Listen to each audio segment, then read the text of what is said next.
রোজার দিন তো প্রায় শেষই। তো কি করবেন এখন? শেষ তো শেষই, না? তো এই বছর তো রোজা শেষ হওয়ার আগে একটা ফালুদা খাইয়া লন। ঘরে থাকে এরকম কিছু সাধারণ জিনিসপত্র দিয়ে আপনারা মজাদার একটা ফালুদা তৈরি করতে পারেন। মিছা কথা, ঘরে কিছুই থাকে না, এটা কিনে আনতে হয়। মাইসা খালি কয় ঘরে থাকে, ঘরে থাকে। আরে ঘরে কিছু থাকে? কিনে আনতে হয়, ফল ঘরে থাকে।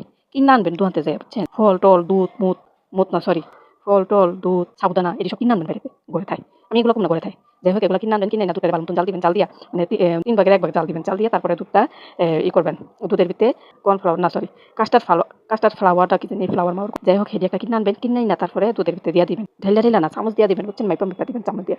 আমি ১ কেজি দুধ আনছিলাম, ১ কেজি দুধ জাল দিয়া ৩ ভাগের ১ ভাগ জাল দিছি। জাল দিয়া তারপরে এটার ভিতরে কাস্টার্ড পাউডার দিয়ে দিছি ৩ টেবিল চামচ। দিয়া তারপরে আবার জাল দিছি ২-৩ মিনিট। জাল দিয়া তারপরে এটা নামাইছি। নামাইয়া ঠান্ডা করছি। ঠান্ডা কইরা তারপরে ফ্রিজে ঢুকাইয়া থুইয়া দিছি। ফ্রিজে ঢুকাইয়া থুইয়া দিছি। তারপরে কি করছি, ১ মুঠ সাবুদানা লইছি। ১ মুঠ সাবুদানা লইয়া হেটার আবার হুদা পানি দিয়া জাল দিছি। পানি দিয়া জাল দিয়া তারপরে হেটার আবার কলের নরমাল পানি আছে, কল দিয়ে যে বার হয় সেই পানি দিয়া ধুইছি। ধুইয়া তারপরে এটার কি করছি, এক সাইড করে থুইয়া দিছি। ধুইয়া দেওয়ার পরে যখন খামু এর ১-২ ঘন্টা আগে ফলটি কাটছি। ফলটি কাইটটা তারপরে এই যে ফল বলতে এই মানে কত টিয়ার ফল লাগছে জানেন? ঘরে থাকে। আমি বলতাম না ঘরে থাকে, ঘরে কিছু পায় না, সব কিনে আনতে হয় বাজার থেকে, দোকান থেকে। তারপরে কিনে না থুইছি।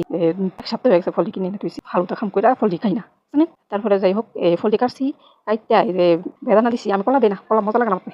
দুধ আপনারা ভিডিওতে দেখালেন কি ফল দিছি, ঠিক আছে? ফল দিয়া তারপরে ফলটি সব দুধের ভিতরে ঢেলে দিছি।